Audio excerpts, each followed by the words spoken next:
مرصا دحر حزي بأصوارن كلاشن سلطان حزكا ممراح كم زيكال قدماي منستر أبي أحمد قليصوم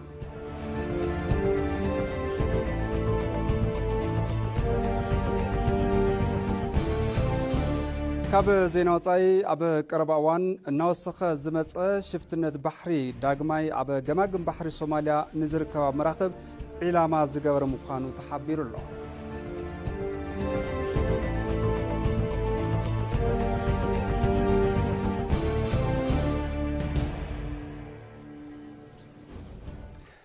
سلام تعنا بلي كبرات تملكتنا مأد زينا جمير له مسيناتات أنا إبراهيم فسايم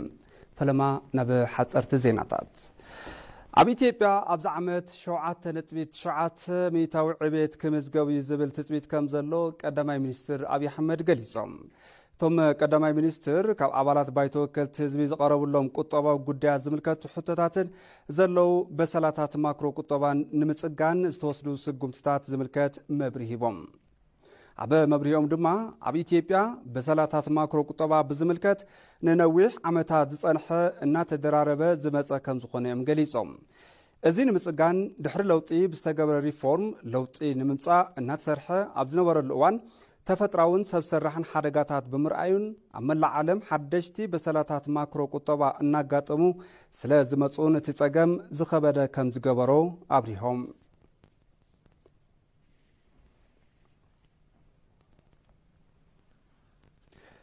قدماي منستر أبي أحمد كاب عبارات بايتو كلت حزبي نستلعلو حتتات عبزابو مبرهي أبا زحلفو شدشت أوارح نحاد مليون زيقاتات عدل سراح كم استفترة تزاريبهم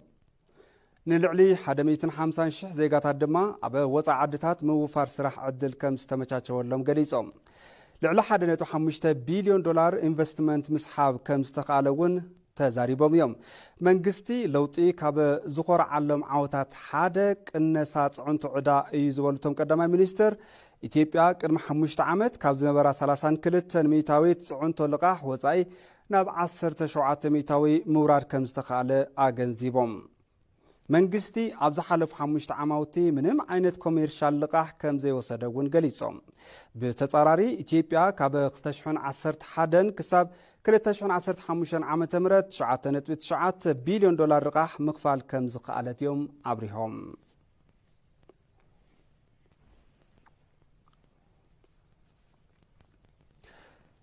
إثيوبيا مس هاجرات معراب يكون مبراق صنوع محزنة كم زلوا قدماي منستر أبي أحمد قليصوم ثم قدماي منستر دبلوماسي بزملكت كاب عبالات بايتو كلت حزبي نزقربو لهم حتتات ملاشن مبرين هيبهم عبا مبريوم دما إثيوبيا نابزخون يكون تكال بعال بزح وغن تصنبرلو قند علما بهراوي روحا نمخبار يلوم نابريكس زتصنبرتلو قند مخنياتون عرب عالم بمحداق ناب مبراق عالم نمخار زيكونس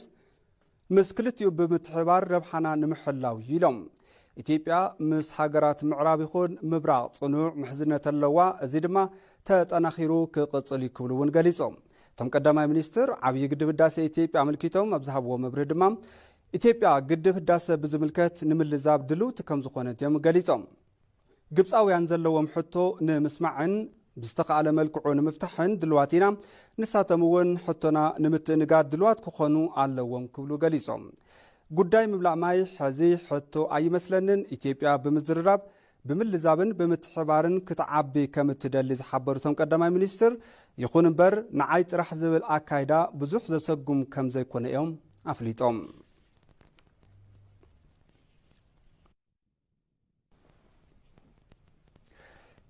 مبل 3 شعاتن قوائي مرحت حبرت أفريكا عوت نكخون زخل مدلاو كم استقبرم منستر قدات وصاي قليصوم منستر ديتا امبسادر برتقان أيانو هاجراوي كوميتي تطايشو نسلست أوارح بزحات سرحتي كم استسالت تزاريبا لوم زبن زسالت قباي مرحت حبرت أفريكا كابز حلف عامت بستفلي من قدي مس 35 تكالات بمخان مدلاو كم استقبر أفليتان اللوم أقايش أبا زهلوم صانحيت متشون قلطفن قلقالوت نكرقبو زاخل سراح كم استسارحوين حبيرن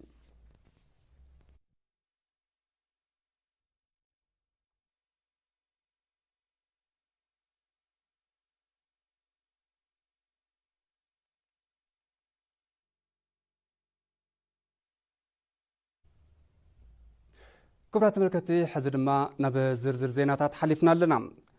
بايتو كلت حزبي شارشع عمت سالساي زبن مبل 14 سروع عقيبو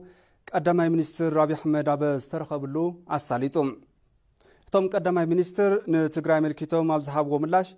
دحري سممعنت سلام منግስት ፌደራልን ግዚያዊ ምምሕዳር ክልል ትግራይን በመትሕባር ብዙሕ ስራሕቲ ሰሪሖም እዮም ኢሎም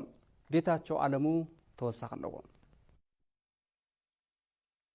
بايتو كلت حزبي شادشا عمت سالساي زمن مبل 14 سرو عقيبو لومي 28 طريق 2016 عام تمرت قداماي منستر ابي احمد اب ترخبلو اساليتوم توم قداماي منستر كاب ابالات تبايتو نستلعلو لهم حتوتات ملاشن مبرين حيبوم توم قداماي منستر نكلل تግራይ بزملكت ابزهابو مبرهي منግስት ፌደራልን ግዚያዊ ምምሕዳር ክልል ትግራይን በመትሕባር ብርክስ ዝበሉ ስራሕቲ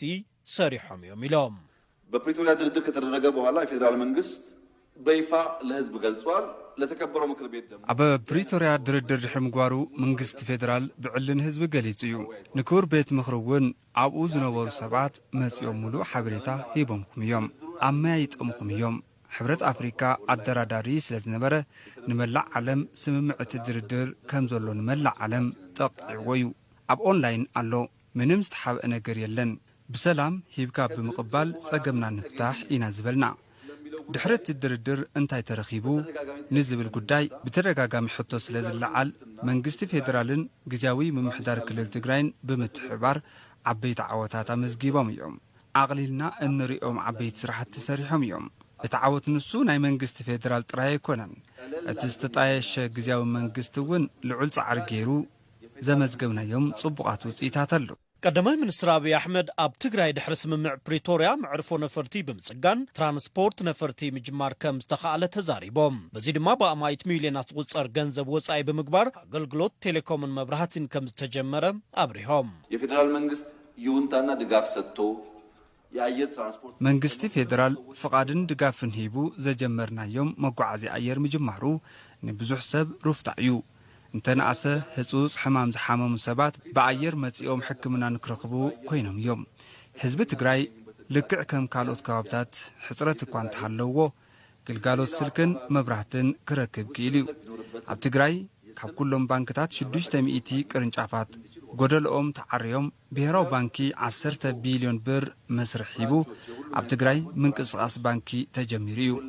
ድሕሪ ስምምዕ ፕሪቶሪያ 217 ፋብሪካታት ስራሕ ጀሚሮም እዮም መብራህቲ ምንቅስቃስ ገንዘብ ብዘይ ሓገዝ ኣይስራሕን ድጋፍ ይደሊ እዩ መንግስት ፌደራል ሸርፎ ወጻኢ ብፍሉይ መንገዲ ፈቂዱ 500 ትራክተር ንትግራይ ተዓዲገን ኣብ ጅቡቲ በፅሐን ኣለዋ ኣብቲ ክልል ዘሎ ኩነታት ሕርሻ ካብ ዝነበሮ ብዝለዓለ ኩነታት ንክውስኽ ይሕግዝ እዩ ትግራይ ብመንፅር ዝነበሮ ጸገም እኹል ድዩ እኹል ድጋፍ ረኺቡ ድዩ እንተይልና ገና እዩ ዓቕሚ ኢትዮጵያ ውሱን ኮይኑ እዩ እምበር ልዕሊ እዚ ክሕገዙ ይግብኦም ቶም ቀዳማይ ሚኒስትር አድላይነት ኮሚሽን ሃገራዊ ዝገለጹ ኮይኖም ቲ ኮሚሽን ስሩሑ ክሳብ ዝውድእ ግን መንግስቲ ኣብ ልዕል ገበነኛታት ስጉምቲ ምውሳዱ ከም ዝቕጽል አረዲኦም ኮሚሽኑን በሚመለከት እቲ ኮሚሽን ብዝምልከት ብተደጋጋሚ ሪፖርት ቀሪብልና እዩ ዝተጣየሸሉ ቀንዲ ዕላማ ጸገም ስለ ዘሎ እዩ ጸገም እንተዘይህሉ ኮሚሽን ኣይነጣይሽን ነርና ይኹን እምበር እቲ ኮሚሽን መልሲ ክሳብ ዘምጽእ ክሳብ ሽዑ ገበነኛታት እንተሓልዮም ኣይነኽኡ ድማ ኣይበሃልን ገበነኛ እንተሓልዩ እናሓተትና ንዘተ በርና እናኸፈትና በቲ ኮሚሽን ዝርከቡ ውጽኢታት ተቐቢልና ከም ሃገር ብሓባር ብምቕጻል እንተንሰርሕ ጽቡቕ እዩ ኢለ ይሓስብ ኣብ መንጎ ትግራይን ኣምሓራን ዝለዓሉ ሕቶታት ኣመልኪቶም ኣብ ዝሃብዎ መብርሂ ኣብ ዝሓለፉ 30 ዓመታት ሕቶ ይግበአኒ ይለዓል ምንባሩ ብምዝኽኻር ይኹን እምበር ግን ሓተቲ ዝእሰሩሉ ነቲ ሕቶ ምልዓል ከም መሰል ዘይረአየሉ ኩነታት እዩ ነይሩ ኢሎም ወሰን ጋር ተያይዞ ባለፉት 30 ዓመታት ምስ ወሰን ተተሓሒዙ ኣብ ዝሓለፉ 30 ዓመታት እቲ ሕቶ ይግበአኒ ኩሉ ግዜ ብዝተፈላለዩ ብርኪ ይለዓል እዩ ግን ሓተቲ ዝእሰሩሉ ነቲ ሕቶ ምልዓል كم مسل زي الرأي اللي كنا تغيروا حتى ملعال يكاليو صقم انتحليو تزاتينا تمخاخيرنا دليت حزبي ماخل غيرنا كنوسن يقبع بزبل الحساب عبا منغو تقراين امحاران زلو حطوتات يقبعني ملاش نقركب زي حسبنا يزلاق سلام بزرقاقز من قدي انت زقاقون يحيش تقراي بقلبت كحزو ايه انتيلو ኣምሓራውን ብጉልበት ክሕዞ እየ እንተይሉ ናይ ግዜ ጉዳይ እምበር ዘላቕ ዝኾነ ሰላም ምምጻእ ይከኣልን ክልቲኦም ህዝብታት ድማ ኣይንጻጸሉን ሓቢሮም ዝነብሩ እዮም ኣልዒልና እነቀያይሮም ኣይኮኑን እቲ ቀንዲ መፍትሒ ብዝተረጋግአ መንገዲ ሽማግለታት ዓዲ ምሁራን ተሳቲፎምሉ ብምኽክር ብዘተ ሰላም ብዘረጋግጽ መንገዲ ንፍታሕዮ ብዝብል እዩ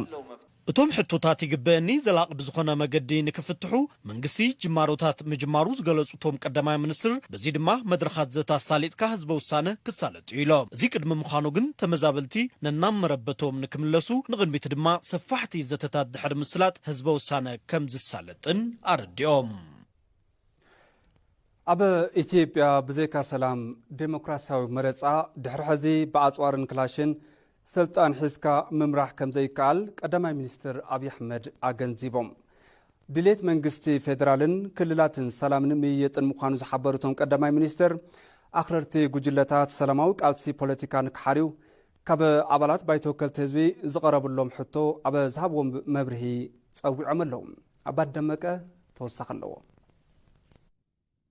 ቤት ምኽሪ ወከልቲ ህዝቢ 6 ዓመት ሳልሳይ ዘመን መበል 14 ስሩዕ ኣኼቡ ኣሳሊጡ እቲ ኣኼባ ካብ ኣባላት እቲ ቤት ምኽሪ ንዝለዓሉ ሕቶታት ካብ ቀዳማይ ሚኒስትር ፌድሪ ዝወሃብ ምላሽን መብርህን ንምድማጽ ዛዕባ ዝገበረ እዩ ብመሰረት እዚ ኣባላት እቲ ቤት ምኽሪ ዝተፈላለዩ ሕቶታትን ዛዕባታትን ዘልዓሉ እንትኾኑ ቀዳማይ ሚኒስትር ኣብይ ኣሕመድ ካብቶም ኣባላት ዝተለዓሉ ጉዳያት ምላሽን መብርህን ሂቦም ኣብ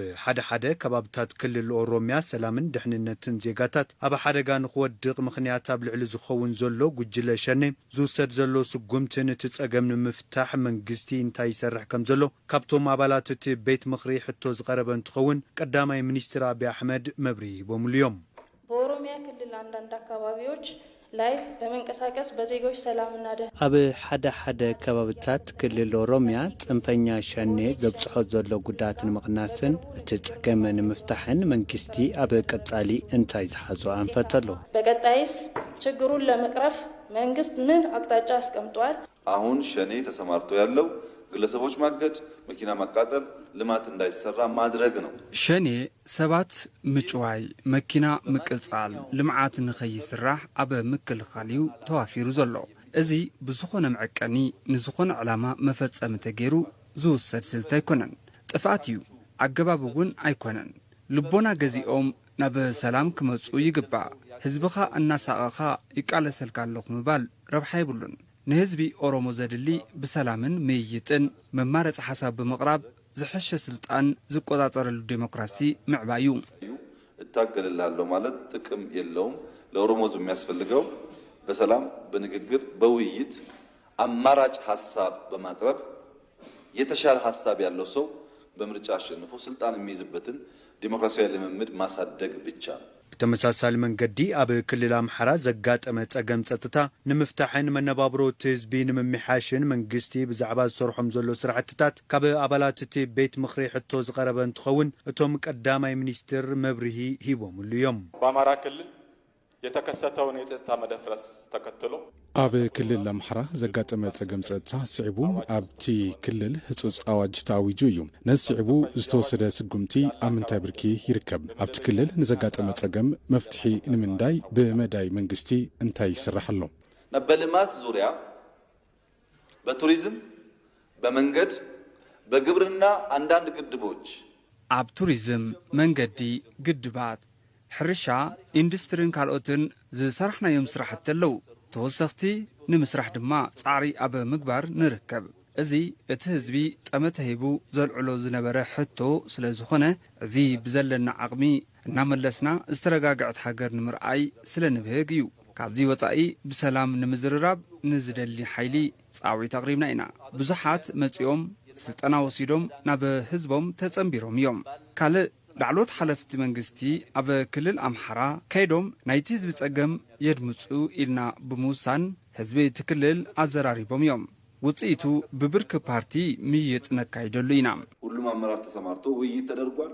የውይይቱን ውጤትና የተነሱ ጉዳዮች በቅርቡ እንደ ፓርቲ የምንመክርበት ይሆናል። ብዜካ ሰላም ዴሞክራሲ መረፃ ኣብ ኢትዮጵያ ብኣፅዋርን ክላሽን ስልጣን ሒዝካ ምምራሕ ኣይከኣልን ዝበሉ ቀዳማይ ሚኒስትር አብይ አሕመድ ጽንፈኛ ሓይልታት ዕጥቆም ብምፍታሕ ሰላማዊ ቃልሲ ፖለቲካ ንኽመርፁ ኣብ ዝሃብዎ መብርህ ፀዊዖም ኢትዮጵያ ውስጥ በሰላም በምርጫ በዲሞክራሲ ካልሆነ በስተቀር በጠመንጃ በአፈሙዝ ከእንግዲህ በኋላ ስልጣን ይዞ ማስተዳደር አይቻልም። ኣብ ኢትዮጵያ ብሰላም ብዴሞክራሲ ብመረፃ እንተዘይኮይኑ ብኣፅዋርን ክላሽን ድሕሪ ሕዚ ስልጣን ሒዝካ ምምራሕ ኣይከኣልን ዘሎ መማረፂ ሓሳብ ወዲብካ ህዝቢ ከኣምን ብምግባር ብልዕልና ሓሳብ ስልጣን መሓዝ እዩ። ሕዚ እውን ሸኔ ኮነ ኣብ ክልል ኣምሓራ ዝንቀሳቐሱ ጽንፈኛታት ዕጥቆም ፈቲሖም ብሰላምን ብምይይጥን ሰላማዊ ቃልሲ ንኸካይዱ መንግስቲ ፌደራል ኮነ ክልላት ድልዋት ምዃንና ከረጋግጽ ይደሊ። ድሌትና ሰላምን ምይይጥን እዩ። ምንፈልገው ሰላም ነው፣ ምንፈልገው ውይይት ነው። ውሑስ ሰላም ኣብ ምስፋን ምሁራት መራሕቲ ሃይማኖት ዓበይቲ ዓድን ሽማግለታትን ግድኦም ክፍጽሙ ከም ዝግባእ ቀዳማይ ሚኒስትር አብይ አሕመድ ኣብ ዝሃብዎ ምላሽን መብርህን ኣመላኺቶም ናህር ዋጋ ንምርግጋ ፍርያትን መፍርያነትን ካብ ምድንፋዕ ብተወሳኺ ዘሕጋዊ ንግዲ ንምክልኻል ይስራሓሎ ክብሉ ቀዳማይ ሚኒስትር አብይ አሕመድ ገሊጾም ናህር ዋጋ ንምንካይ ዝተፈላለዩ ስራሕቲ እንዳተሰርሑ ምዃኖም እውን ሓቢሮም ኣለዉ። ንጸብጻብ ኣባድ ወይናይ ድሃብ ያሲን ቀዳማይ ሚኒስተር ዶክተር አብይ አሕመድ በአባላት ባይቶ ወከልቲ ህዝቢ ካብ መንጎ ዝቐረብሎም ብርክት ዝበሉ ሕተታት ውሽጢ ናህር ዋጋ ሓደ እዩ። ብብርኪ ዓለም ናህር ዋጋ ፈተና ምዃኑ ዝገለጹቶም ቀዳማይ ሚኒስተር ኣብ ኢትዮጵያ እውን ተመሳሳሊ ጸገም ምህላው ሓቢሮም ኣብዛ ሃገር ብዘሎ ሰንሰለት ንግዲ ስዒቡ ጸገም ናህር ዋጋ ከምቲ ዝድለይ ክፍታሕ ከም ዘይከኣለ እውን ሓቢሮም ኢንፍሌሽን የብዙ ስብራቶች ድምር ውጤት ነው። ፕራይመርሊ በምንፈልገው ልክ ማምረት ዝቕባቦ ዋጋ ወይ ድማ ኢንፍሌሽን ውጽኢት ድምር ብዙሓት ስብራት እዩ። ፈለማ ብንደልዮ ልክ ምፍራይ ብዘይምኽኣልና እዩ። ክንድን ደልዮ እንተዘይፍሪና ንምዕዳግ ንግደድ እንትንዕድግ ድማ ዋጋ ሸርፍ ወጻኢ በዓልና ይንውስንን። ብምኽንያት እዚ ብዙሓት ቅልውላዋት ይፍጠሩ። ከምቲ ዝፍለጥ ናህር ዋጋ ዓለም ብሰንኪ ኩናት ሕማምን ብዘሎ ሓፈሻዊ ቅልውላው በብእዋኑ ይዛባዕ ብመላው ዝቕባቦ ዋጋ ምእላይ ንኢትዮጵያ ጥራሕ ዘይኮነስ ንሃገራት ኣፍሪካ ንዝማዕበላ ሃገራት እውን ፈታኒ ኮይኑ ዘሎ ኣባና እውን ብሰንኪ ጸገም ሰንሰለት ንግዲ ናህር ዋጋ ከምቲ ንደልዮ ክንፈትሖ ኣይከኣልናን። ዝተወሰነ ውጽኢት ተራእዩ እዩ። ካብ ዓም ዝነበሮ 35 ሚእታዊ ናብ 28 ሚእታዊ ትሕቲሉ ኣሎ። ጸገም ናህር ዋጋ ብዘላቕነት ንምፍታሕ መማሓየሽቲ ስራሕቲ ይስርሑ ምህላዎም ዝገለጹ ቀዳማይ ሚኒስትር ዶክተር አብይ አሕመድ ምህርትን መፍርያይነትን ኣብ ምብዕባል ጠመተ ተዋሂቡ ይስራሕ ምህላው ገሊጾም በኢንፍሌሽን ላይ የወሰን የነበረው ሪፎርም እንደ አንቲፔን ነው፣ በማስታገሻነት የሚታይ ነው። ኣብ ዝቕባቦ ዋጋ ንወስዶ ዝነበረ መማሓየሺ ከም ሓደ ቃንዛ ብምዕገስ ዝካየድ ብምዃኑ ብርትዒልካ ብዘላቕነት ዝሕክም ሪፎርም ምድፋር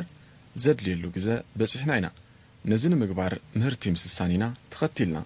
ፈለማ ሩዝ ስርናይ ኢልና ውጽኢት ንርእየሉ ኣለና። ስርናይ ይፈሪ ደሎ ዝብል ሕቶ ዘለኩም ሰባት ውጽኢልኩም ካብ ኣዲስ ኣበባ ተመልከቱ። በብዓመቱ ካብ 700 ክሳብ 800 ሚልዮን ዶላር ንስርናይ ነውፅእ ነርና። ሕዚ ነውፅኦ ዋላ ሓደ ብር የለን። ዝሓለፈ ዓመትን ሎም ዘበነን እውን ብተመሳሳሊ እዚ ጭቡጥ ብምዃኑ ነዚ እናማዕበልካ ምኻድ የድሊ። ኣብ ምህርቲ ሩዝ እውን ብተመሳሳሊ ኮይኑ ግና ስርናይ ንበይኑ እኹል ኣይኮነን። ብትሩፋት ሌማት እንቋቑሖ ስጋ መዓር እንትውሰኾ ድማ ሙሉእ ይኸውን። ኣብ ዘይሕጋዊ ንግድን ኮንትሮባንድን ዝውሰድ ስጉምቲ ተጠናኺሩ ክቕጽል እዩ ዝበሉ እቶም ቀዳማይ ሚኒስተር ኣብ ትሑት ናብራ ጠመተ ዝገበረ ስራሕቲ ምምዕባል ከም ዘድሊ እውን ሓቢሮም ኣብ ዝተፈላለዩ ክልላት ሃገርና ብዘጋጠመ ድርቂ ምኽንያት ህይወት ሰብ ከይጠፍእ ከም ዝስራሕ ቀዳማይ ሚኒስትር አብይ አሕመድ ገሊጾም እቶም ቀዳማይ ሚኒስትር ነዚ ድሂቡ ካብ ባይቶ ወከልቲ ህዝቢ ንዝቐረብሎም ሕቶ ኣብ ዝሃብዎ መልሲ ነዚ ጸገም ንምፍታሕ ምህርቲ ሎም ዘበን ንምድንፋዕ ልዕሊ 3 ሚልዮን ሄክታር መሬት ብዝራእቲ ከም ዝተሸፈነ ልዕሊ 120 ሚልዮን ኩንታል ምህርቲ ንምሕፋስ ምድለዋት ከም ዝተወገኑን እዮም ኣብርሆም። ሙሉ ብርሃን ግርማይ ተወሳኺ ኣለዋ። ንክልል ትግራይ ሓዊሱ ኣብ ዝተፈላለዩ ክልላት ሃገርና ኣብ ዝሓለፈ ዘመነ ምህርቲ ዘጋጠመ ሕፅረት ድኽን ምሩፅ ዘርእን መሊእኻ ንምፍታሕ ዝኽእል ምድላዋት ከም ዝተወገነ ሚኒስተር ግብርና ንኢቲቪ ትግርኛ ምግላጹ ይዝከር። ይኹን ደኣ እምበር እቲ ጸገም ንድርቂ ዘቃልዕ ከም ምዃኑ ብፍላይ ኣብ ክልል ትግራይን ኣምሓራን ዓፋርን ምልክት ከም ዘሎ እናተገለጸ መጺኡ እዩ። ነዚ መሰረት ብምግባር ካብ ኣባላት ባይቶ ወከልቲ ህዝቢ ኣብ ዝተፈላለዩ ክልላት ሃገርና ዘጋጠመ ጸገም ድርቂ ዘመላኽት ሕቶ ከም ዝስዕብ ቀሪቡ እዩ። ባለፉት ወቅት ባጋጠመን የዝናብ እጥረትና ጦርነት ምክንያት በትግራይ ኣብ ዝሓለፈ እዋን ብዘጋጠመና ሕፅረት ማይን ኩናት ኣብ ክልል ትግራይ ኣምሓራ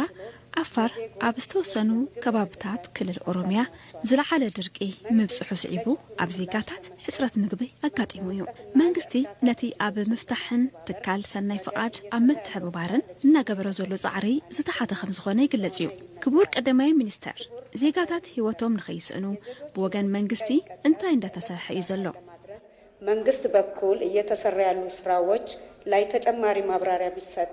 ኣብቲ ዝቐረበ ሕቶ ዲቦም መልሲ ዝሃቡ ቀዳማይ ሚኒስተር ዶክተር አብይ አሕመድ ጸገም ድርቂ እንተወሓደ በ10 ዓመት ኣብ ሃገርና ከም ዘጋጥም ብምግላጽ ሕዚ እውን እቲ ጸገም ከም ዘሎ ብምሕባር ወላ ሓደ ሰብ ብሰንኪ ድርቂ ህይወቱ ከይስእን እናተሰርሐ ምዃኑ እውን ሓቢሮም ጉዳዩ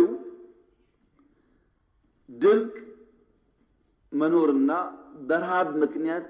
ሰው መሞት አለመሞት ላይ ነው። ጉዳይ ድርቂ ከም ዘሎን ብምክንያት ጥሜት ድማ ሰብ ከም ዝሞተን ከም ዘይሞተን እዩ። ድርቂ ኢትዮጵያ ከም ባህሊ ከም ዓወት ዓድዋ ን100 ዓመት እናረኣዮ ዝጸንሐ ጉዳይ ስለዝኾነ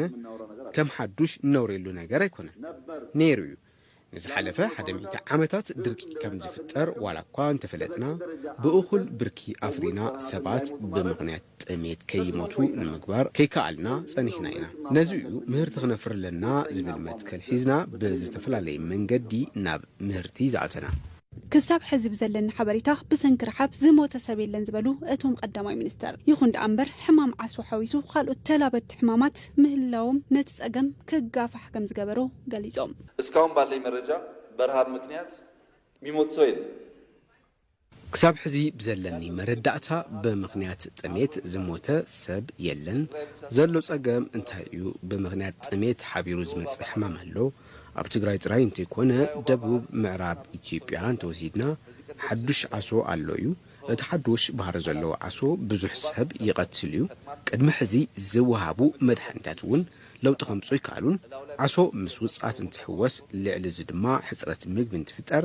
ሰባት ነዚ ሕማም ምጽዋር ከይከኣሉ ክሞቱ ይኽእሉ እዮም። ሕዚ እዚ ቤት ምኽሪ ክፈልዮ ዝደልዮ ነገር ኣብ ኢትዮጵያ ካብ ኩሉ እዋን ብዝሓሸ መልክዕ ኣፍሪናዮ ዘይንፈልጥ ምህርቲ ኣሎ እዩ። ኣብ ሎሚ ዘበን ሓጋይ 3 ሚልዮን ሄክታር ኢና ሓሪስና 120 ኩንታል ስርናይ ክንረክብ ኢና ኢልና ተስቢት ጌርና ኢና። ነዚ ኣሜሪካ ረኸብናዮ ነይርና። ሓረስታይ ሓሪሱ ሓውካ እናሞተ እዩ ክበሃል ከሎ ሱቅ ክብል እዩ ኢልኩም ከይትጽበዩ። ምክንያቱ ኢትዮጵያዊ ስለ ዝኾነ ሕዚ እውን እንተኾነ ዘለና ሃብቲ ኣግባብ ብዘለዎ መንገዲ ዝገደደ ጸገም ንዘለዎም ፈለማ ብምሃብ ፍትሓዊ ክፍፍል ምግባር ኣላይ ከም ዝኾነ እውን ሓቢሮም አሁን ባለፉት 4 ወራት ለምሳሌ ትግራይ ክልል 500,000 ገደማ ኩንታል እህል ኣብ ዝሓለፈ 4 ኣዋርሕ ንኣብነት ክልል ትግራይ 500,000 ኩንታል እኽሊ ብመንግስትን ብዝተፈላለዩ ገበርቲ ሰናይን ከይዱ እዩ። እንታይ ማለት እዩ? እንተናእሰ ን3 ክሳብ 4 ወርሒ ሰብ ብሕፅረት ምግቢ ኣይሞትን ማለት እዩ። መንግስቲ ትግራይ እንታይ ክገብር ዝግባእ ነቶም እኽልታት ወሲዱ ዝኸፈ ጸገም ኣብ ዘለዎ ቦታ ከባጽሖ ይግባእ። ዝተዋሃበ እኽሊ ኣግባብ ብዘለዎ ኣካይዳ እንተዘይተዳኣ ተዋሂቡ ጸገም ከምጽእ እኽእል እዩ። እዚ ዝወሃብ ሓገዝ ከዓ እንተዳኣ እኹል ዘይከውን ኮይኑ መንግስቲ ኢትዮጵያ ዓቕሚ እናሃለዎ ህዝቢ በሊዑ እናሓደረ ኣብ ዝኾነ ቦታ ብምክንያት ጥሜት ዝሞት ርኢናስ ኣይንብልን። ብዘለና ዓቕሚ ህዝብና ሓጊዝና ነዛ እዋን ንኸሓልፋ ክንሰርሕ ኢና። ብብርኪ ሃገር ልዕሊ 3 ሚልዮን ሄክታር ከም ዝተሓረሰ ብምግላጽ ካብዚ ድማ 120 ሚልዮን ኩንታል ስርናይ ንምእካብ ተተሊሙ እናተሰርሐ ምዃኑ እውን ሓቢሮም እዮም።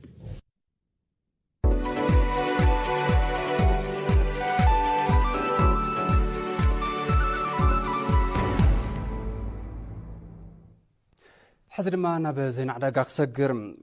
ኣብ ዝሓለፉ 6 ኣዋርሕ ብብርኪ ሃገር 265 ቢልዮን ብር ኣታዊ ምእካቡ ቀዳማይ ሚኒስትር ኣብይ ኣሕመድ ገሊጾም። እቶም ቀዳማይ ሚኒስትር ኣብ ዝሃብዎ መብርሂ ኣብ ዝሓለፉ 6 ኣዋርሕ ብብርኪ ሃገር 265 ቢልዮን ብር ኣታዊ ተኣኪቡ ብምባል እዚ ድማ ምስ ትልምንቲ ነጻጸር 98 ሚእታዊ ከም ዝተፈጸመ ገሊጾም። ይኹን እምበር ኢትዮጵያ ካብ ዘለዎ ሃገራዊ ሓፈሻዊ ፍርያት እንትርአ ዝግባኣ ኣታዊ ኣይኣከበትን ኢሎም ኣሎም። ብመሰረት እዚ ኣብ ቀጻሊ ስርዓት ኣተኣኻኽባ ኣታዊ ብምዝማን ዝሐሸ ኣታዊ ክእከብ ከም ዘለዎ ኣገንዚቦም።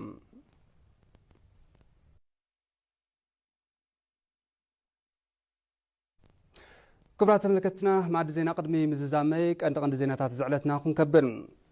ኣብ ኢትዮጵያ ኣብዚ ዓመት 7.9 ሚእታዊ ዕብየት ክምዝገብ ዝብል ትፅቢት ከም ዘሎ ቀዳማይ ሚኒስትር ኣብይ ኣሕመድ ገሊጾም።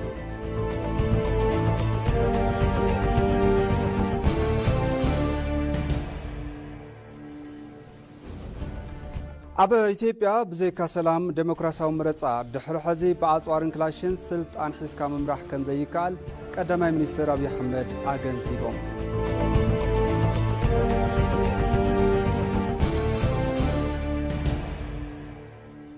ካብ ዜና ወፃኢ ኣብ ቀረባ እዋን ናወሰኸ ዝመፀ ሽፍትነት ባሕሪ ዳግማይ ኣብ ገማግም ባሕሪ ሶማልያ ንዝርከባ መራኽብ ዒላማ ዝገበረ ምዃኑ ተሓቢሩ።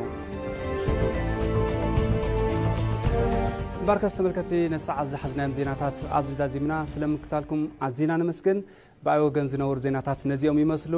ስዒቡ ፍጹም ካሳ ስፖርት ሒዙ ክመጽኡ ሰላም።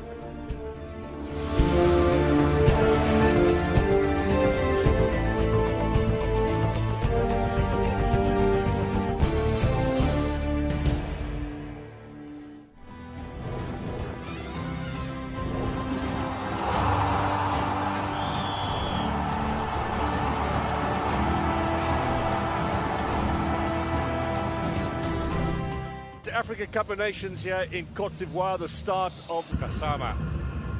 leading the midfield charge. Rodriguez at the back post. Rodriguez, surely there's the equaliser.